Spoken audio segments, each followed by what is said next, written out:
In this video I'm going to take you through a recent shot I've animated for my short film, and I'm going to walk you through the creative and technical process of animating this shot. You'll get to see the creative decisions that went into making this shot, the workflow I use, how I break it down into different stages. You'll also see how I try and keep my focus on the creative side of this work and not get caught up in the technical aspect, even though 3D animation is a very technical discipline and there's a lot of software knowledge you need to achieve it. So I thought I'd start off by showing you these two storyboards that I drew right at the beginning of the project, and I was in two minds whether to put these in or not, but I thought I'd include them. Even though they look like a 4-year-old scribbled them, I thought it was useful to show you the start of my process for thinking about composition of a shot.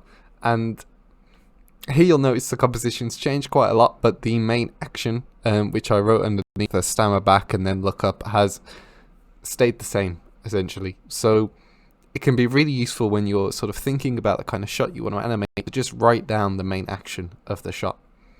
So after I established the storyboards for the film, I went ahead and did a previs pass on the film. Now a previs is just sort of a very low res proxy version of the film, but it's done in 3D, and you don't have to do this step. You can keep it as storyboards if you're more comfortable drawing, but I'm personally more comfortable in 3D. I had the character ready, so I thought I'd just get things laid out so I could start to see how things would interact in 3D space, and it also helps me get nicer senses of composition too. So you can see here the shot compositionally is essentially the same as what we end up with in the final piece, but the animation is essentially just a few poses. It's probably three or four poses, and there's really no emotion to it. It's just getting the character from A to B and demonstrating how he moves through space to do that.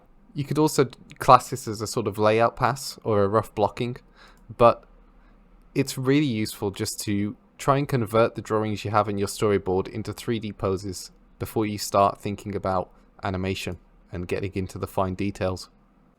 So once I had my layout pass done, I took this into an animation file where I had my proper final character that I was going to render. I had all the environment set up so that I knew where the floor was going to be and all the contact points. Then I essentially restarted, which might seem like a bit of a counterproductive thing to do, but the layout is only there for sort of reference, and it gave me a good idea of what I wanted to do and what I liked about it. It also gave me a good idea of what I didn't like about it, so it was really a benefit for me to restart this and just add in 3 basic poses that captured the story that I wanted to do. They're quite different from the layout poses I've made. They're a little more appealing in that they have asymmetry, the tail's down, the poses are just a little more refined overall. I also like to open up an extra window. I just did it in the top left here. I set it to shade flat and use random colors, and this helps me get an idea of the silhouettes of my poses. And if you can get your pose to work in silhouette form, I think you confidently say that that's a very readable pose. Here you see as I'm animating this step, I like to do it in a sort of straight ahead manner, just flicking back and forth between the keys quite a lot. But this really helps me animate in a more natural way, because I think pose to pose is really useful for the broad strokes of this scene. But then when it comes to doing this step, I think just going through it for sort of in a straight ahead kind of a way is much more efficient for me in how I like to work. I'm trying to keep the torso doing a sort of up and down motion here, and I'm also trying to make sure that I keep some nice arcs with how the feet move.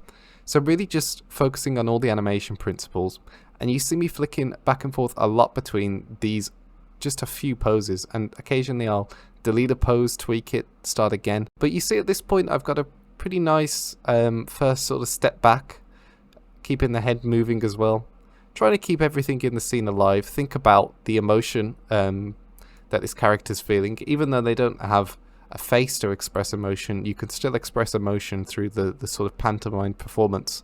The little head twist is really telling on the dog, I think. Having the tail down, the sort of legs spread out like he's ready to pounce or jump away is also quite a telling sign that he's in distress. So I think, there's always ways you can impart life into your characters. When it came to animating more towards the end of this shot, I really wanted to have this sort of explosive moment where the building emerged from the ground, and for now the building was just a proxy cube. You know, that's just an example of when you need an effect or something to happen in a scene, you can just use a proxy shape to represent it and get you a sense of the timing. But this is really where the main body of the animation goes into these sort of explosive moments where the character has to move a lot in a short amount of time, is where you get to have a lot of fun with your animation and start to practice your principles of overlap and making sure that you keep all your poses appealing, even if they are sort of only visible for a handful of frames. You know, it's important not to get lazy with them and to always make sure that they make sense, they're readable. And also, for this, when the dog sort of jumps up, I tried to make sure that all the limbs didn't move at once. Maybe it was led by sort of the chest, and then the legs followed, and then the back legs. And the tail always sort of drags along behind all that as well. So that can be quite fun to play with. But yeah, really just going in. I'm animating this whole thing on 2s. So just going every 2 frames and just playing with that. Playing it through loads. Just to get a good sense of what's going on, and the more you sort of play it through, the more you can get an idea for what's working, and you could spend some time sort of analyzing each part. So you could say, look at the left leg and play it through, watch how the left leg moves, then go back, watch how the right leg moves, and make sure you're happy with all of those motions as you tweak them.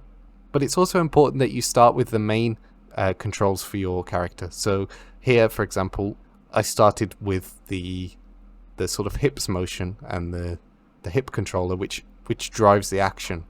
And that's just because if I started animating the legs and then move the hips, then the legs would move and I'd have to redo those to match the new motion on the hips. So it can be helpful to work in that sort of layered or tiered approach.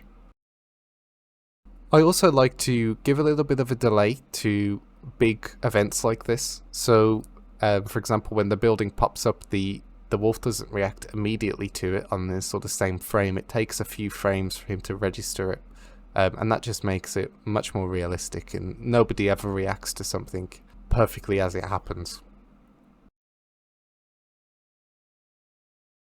There's a bit of squash and stretch that happens here, so for a brief moment the wolf sort of squashes down before the building pops up, or just as he sees it, and then he sort of stretches out and explodes out as he jumps away there.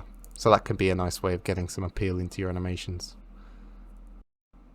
But yeah, you just keep going, you keep refining, you keep playing, you keep tweaking everything. And you tweak everything to camera too. It's really important not to get too caught up on what's actually happening in 3D space, but more so that it's generally correct and you can tweak legs and poses and everything just to camera. Because at the end of the day, that's all that's really going to be seen.